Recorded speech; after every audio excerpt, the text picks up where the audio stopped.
Hi, I'm John Fogg, your local independent insurance agent. We've been serving the Moab area since 1955. Central Utah Insurance Agency has a company that fits just about any need. Just look at what we can do for you. We can insure all kinds of vehicles, from old to new, sporty to luxury. We can insure almost every kind of home.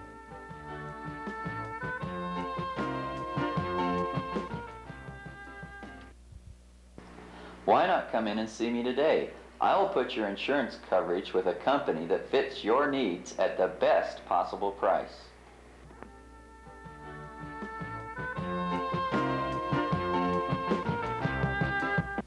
Welcome to the Channel 6 News Report. I'm Christy Robbins. First, we're going to take a look at the weather and see what's happening for this hot August. And the dog days of summer, 98 the high and 60 is the low. Hot, humid, near about 25%, which is humid for the Canyonlands area. Going to be back with the news about the Flume Canyon Wilderness Study Area after this.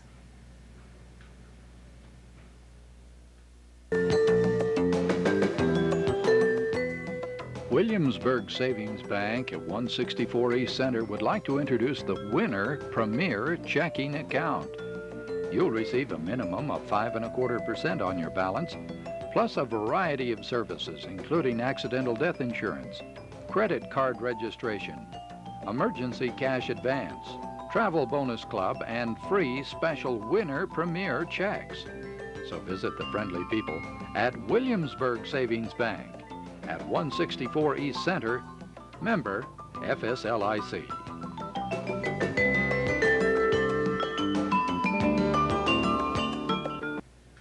On Friday last week, Channel 6 news crew Jim Mattingly and Andrew Riley went into the Flume Canyon Wilderness Study Area on the Book Cliffs. The purpose of the trip was to survey the damage done by the Diamond Peak fire last month and to gather information from the BLM and certain environmental groups on how to rehabilitate the area. Jim has the report. At the mouth of the Westwater Wash, we stopped and talked with rancher Jack Cassidy, who was concerned with what the recent floods have done to his land. And the problem is that when a rainstorm comes without any vegetation or cover up there now, the water just runs. And it all gathers into this, is the main headwater of Westwater Creek. It gathers into this system in one force. And when it comes down through here, it blows out the dam and the fields and the land and everything below it. That's the problem. The biggest issue here is what's going to be done about that problem. You know, nobody can say the fire caused it, sure. Water checks is the only thing that that's going to solve that problem, is that you got to get into the little contributaries and stop the water. You can't stop this water. You saw what's left of my dam. You can't stop it here. You got to stop it in the headwaters of the basin where they're still small. Get in there, put in some rocks, put in some little checks, something to divert the water, slow it down, so that it doesn't all gather at the same point at the same time. Whose job is that? I mean, whose responsibility is that? Who's going to do that? I can't find anybody that disagrees with me that that's what should be done, but I can't find anybody willing to spend the time and the money to go in there and do it. If it wasn't in a wilderness area, you know, you got equipment and bulldozers and other things that could go in there and do it.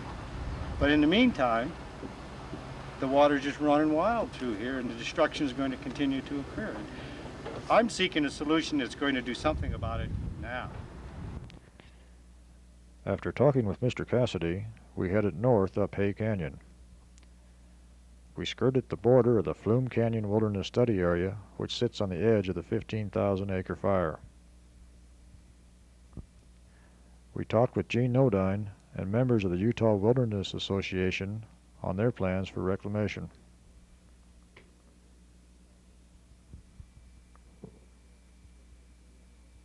I'm here with George Nickus, the assistant coordinator for the Utah Wilderness Association. And George, we spent most of the day out here looking at this wilderness study area and the fire damage that's been done.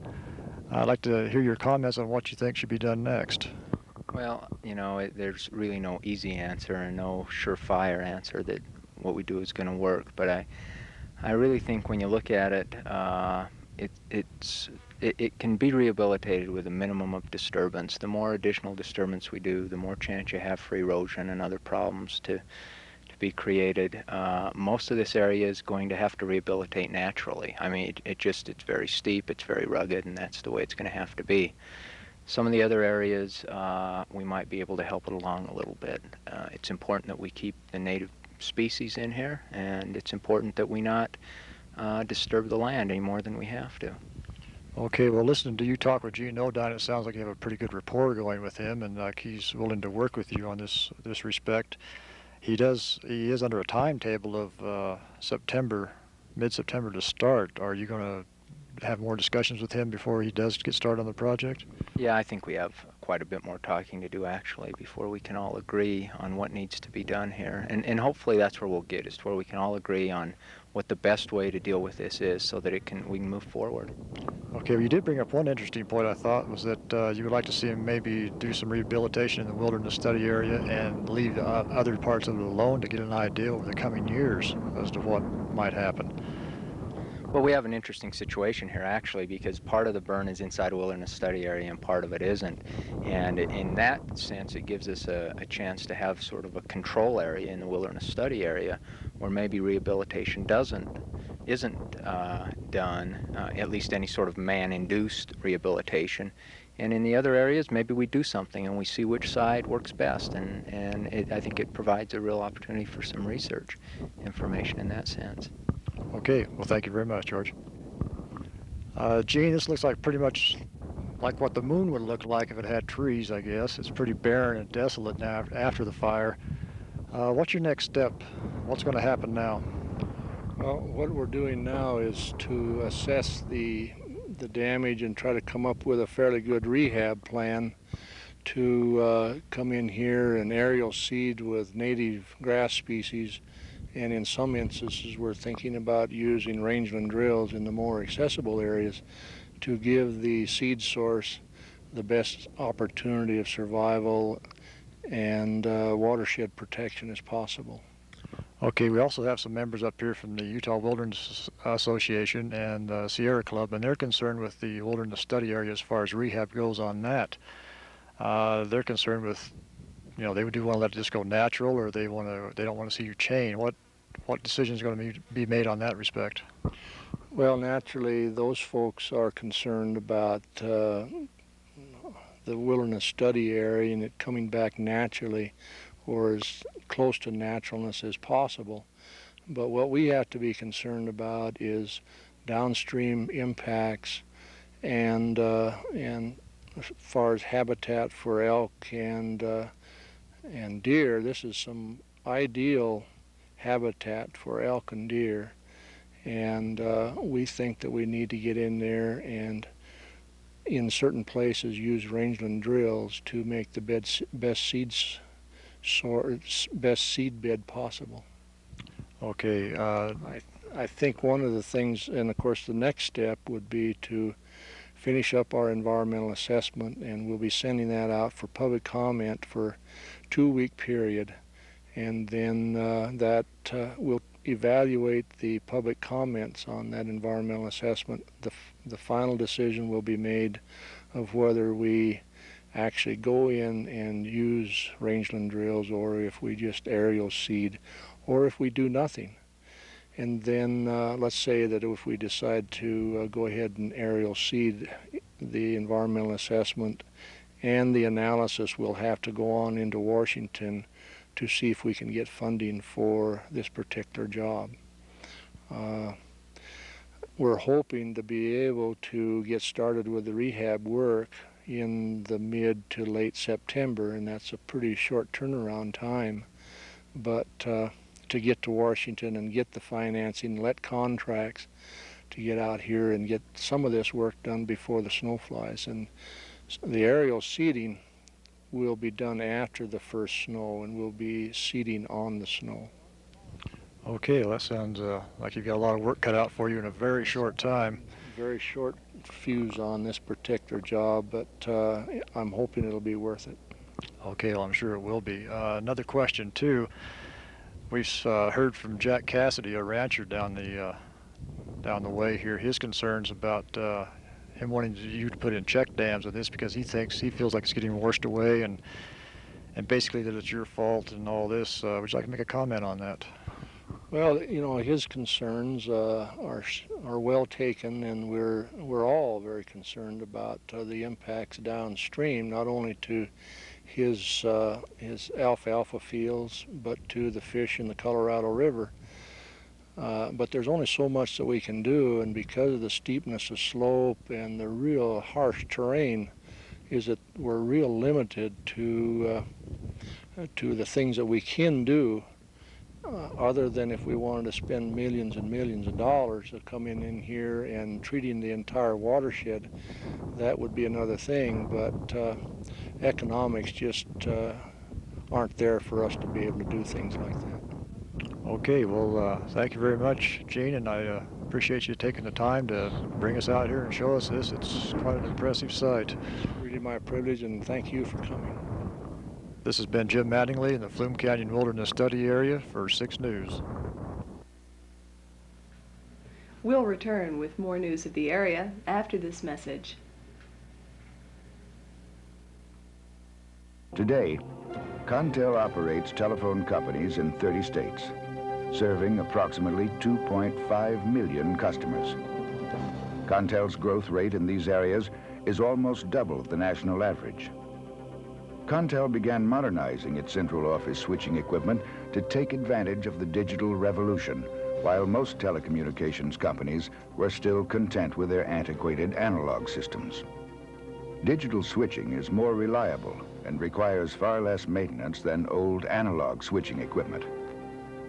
With digital switching, new services are possible, such as call forwarding, call waiting, voicemail, and many others. No company has moved faster to take advantage of this technology.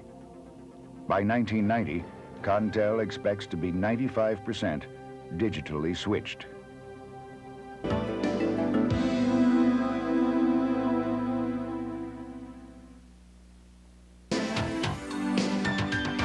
Time and money. You never seem to have enough.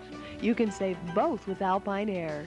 The speed, comfort, and safety of Alpine Air service is unparalleled, and now you can connect to 50 cities across America. Delta Airlines and Alpine have teamed up to offer you connections from Moab and Salt Lake at a substantial savings. Round-trip Moab to Salt Lake is truly affordable. Alpine Air also offers air taxi charter flights and air freight anywhere in the continental U.S. Make your arrangements with Alpine today by calling Provo at 373-1508 or with your friendly travel agent.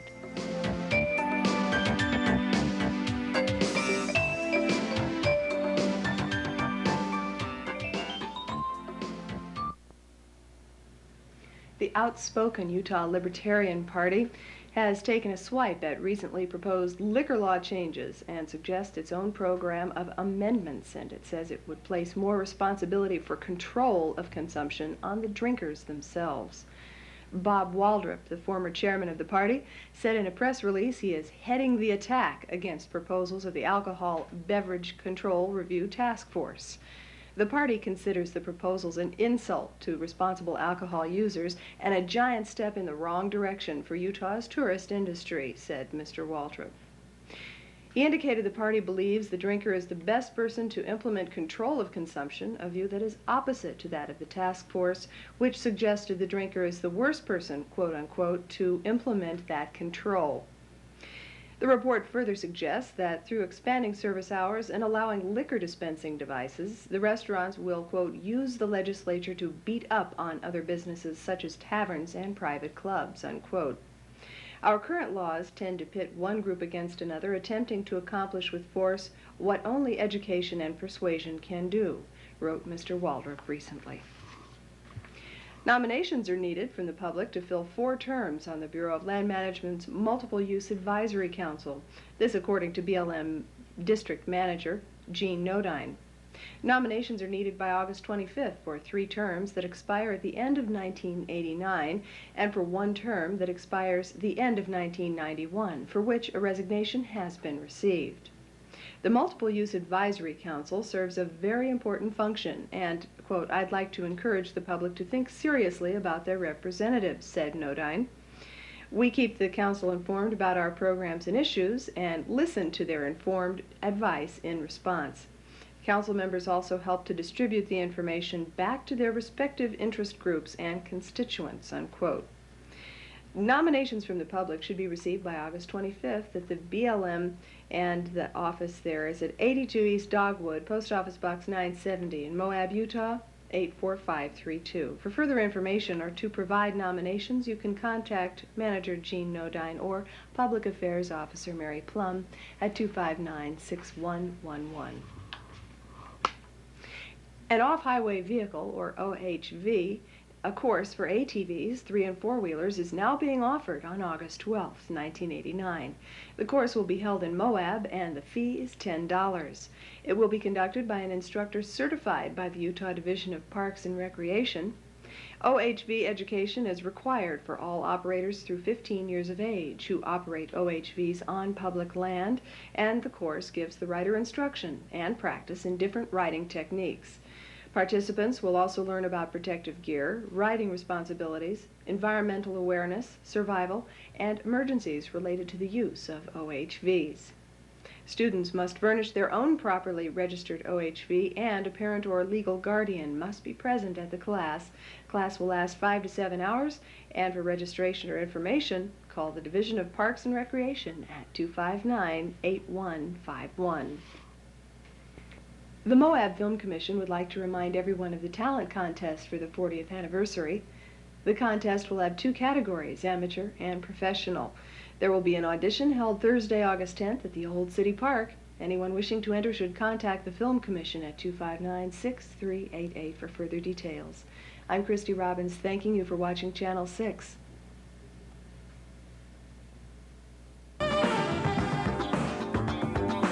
Certified Ford at 500 South Main would like to make one of your car or truck payments this year. If you purchase a car or truck from Certified Ford, your name will automatically be eligible for a once-a-month drawing. If your name is drawn, Certified Ford will make your next month's car payment. If you pay cash, you'll receive a cash refund equal to a payment. There's a maximum limit of $450. You have 12 chances to win, but you always win when you purchase that new or used car from Certified Ford. They have the largest selection of new and used cars and trucks in Moab, from 4-wheel drive to the popular vans to carry the family. Certified Ford is the place for quality A1 used cars and trucks. So come on down to Certified Ford for the best deal.